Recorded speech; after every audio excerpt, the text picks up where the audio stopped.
नमस्कार दोस्तों, आपका स्वागत करता हूं स्वामी जी यूट्यूब चैनल पर। और आज मैं बात करूंगा कि एक वक्ता को मंच पर बोलते हुए किन किन बातों का ध्यान रखना चाहिए। देखिए, वक्ता के लिए सबसे महत्वपूर्ण होते हैं श्रोता, क्योंकि वक्ता का मतलब ही श्रोता है। अगर आप कहीं पर वक्ता हैं तो कहने का मतलब आपके सामने श्रोता हैं, और श्रोताओं का इस सबसे ध्यान जो है ना वो इंपॉर्टेंट होता है।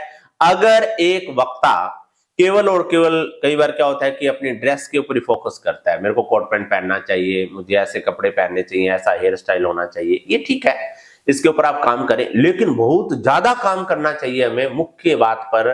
जो मुख्य बात क्या है कि श्रोता आपके कौन सी बात को पसंद करते हैं। मैंने अक्सर ऐसा देखा है, अच्छे अच्छे प्रबुद्ध जन, उनको बोलने का अवसर मिलता है, दिमाग खा जाते हैं लोगों का। ये ध्यान रखना अति अनिवार्य है कि आपके सामने कैटेगरी कौन सी बैठी है, किसान बैठे हैं या स्टूडेंट्स बैठे हैं, टीचर्स बैठे हैं, कौन से लोग हैं। अगर सारे ही मिला जुला के लोग बैठे हैं तो वहां पर किस तरह की बात आप करेंगे।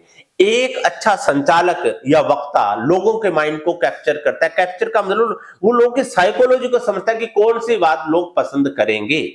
और मैं यहां पर आपको एक अपनी ओर से कहूंगा कि लोग आधार भूत बातें जो है ना वो पसंद करते हैं। आधारभूत का मतलब कि बेसिक बातें। अब जैसे आप बात कर रहे हो अपनी संस्कृति की, देखिए मैं बच्चों से कहना चाहूंगा कि हम लोग घर में अगर रहते हैं तो सबसे इंपॉर्टेंट है कि हमें अच्छी आदतें बनानी हो तो घर हमारा सबसे अच्छा प्लेटफॉर्म है।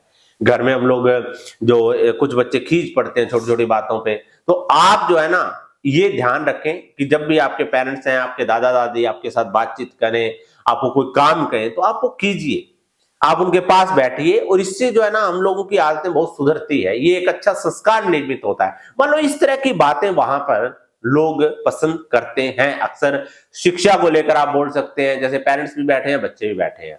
मैं विशेष करके कहूंगा बच्चों से कि अपने पेरेंट्स का हमेशा थैंक्स करें जो आपको इस विद्यालय में पढ़ाते हैं। और इसके साथ साथ ये भी कहूंगा कि आप जो है ना इसके लिए थैंक्स, हमेशा थैंक्स करें। और भी जो चीजें आपको मिली है जीवन में, आपको पेरेंट्स मिले हैं, आपके टीचर्स मिले हैं, हर चीज के लिए हम लोग धन्यवाद करें, क्योंकि परमात्मा ने जीवन दिया है, ऐसी सुविधाएं दी है। न जाने कितने लोग ऐसे हैं जिनको प्रॉपर सुविधाएं नहीं मिल पाती, खाना नहीं मिल पाता, शिक्षा नहीं मिल पाती।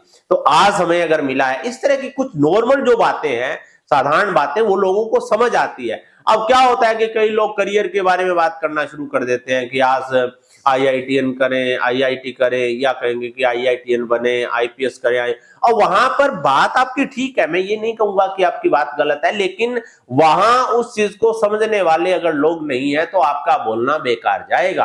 बेकार ही नहीं, मैं कहूंगा कि लोगों के लिए सिरदर्दी बन जाएगा। तो इसलिए हमें इस बात के लिए हमेशा समझने की एक जो है ना भी जरूरत करनी चाहिए, या समझने की हमें आवश्यकता होती है कि हम किसी भी सभा में क्या बोल रहे हैं और लोग क्या सुनना चाहते हैं। जो सुनना चाहते हैं वही अगर आप बोलेंगे तो मुझे लगता है कि आप एक अच्छे वक्ता हैं। और दोस्तों, मैं आपको जो बातें बताता हूं ये मेरे प्रैक्टिकल है।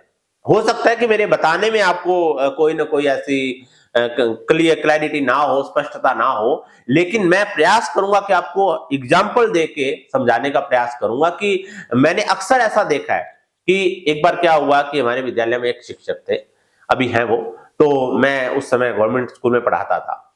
अब वो उन्होंने भाषण देना शुरू किया। भाषण क्या, कोई भी, जैसे गांधी जयंती थी, मैं भी उनके ऊपर बोलना शुरू किया। तो क्या था कि उसमें 5th क्लास से लेके 12th तक के बच्चे थे। उन्होंने गुड जो हिस्ट्री होती है उसको ले लिया, हिस्ट्री का एक्सप्लेनेशन शुरू कर दी, बिल्कुल एज इट इज जो किताबों में थी उस तरह से। उन्होंने, भाषा उनकी बहुत अच्छी है, शब्दावली बहुत अच्छी है।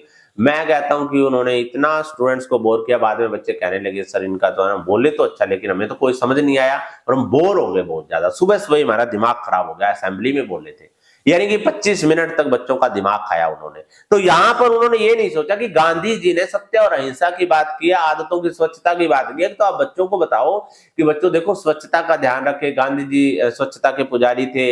एक वो अपना काम खुद करते थे। आप घर में अपने पेरेंट्स के साथ जो है ना भी थोड़ी सी हेल्प किया करो, अपनी माँ की, पिताजी की कामों में, छोटे छोटे कामों में, ठीक है, स्टडी भी आप करें। और गांधी जी जो थे ना वो मित व्ययी थे, बहुत कम व्यय करते थे, खर्च करते थे। तो इस तरह से उनकी प्रेरणा मानकर साधारण बातें करते, बच्चों को समझ आती या उनके लिए वो प्रेरणा भी बनती। यूं ही बस मान लो कि उन्होंने ये आंदोलन चलाया, ये आंदोलन चलाया, तो थोड़ा बहुत आप बता सकते हैं, लेकिन अगर समझ ना आए सामने वालों को और ऐसी बातें कर दी तो वो बहुत मुश्किल रहेगी।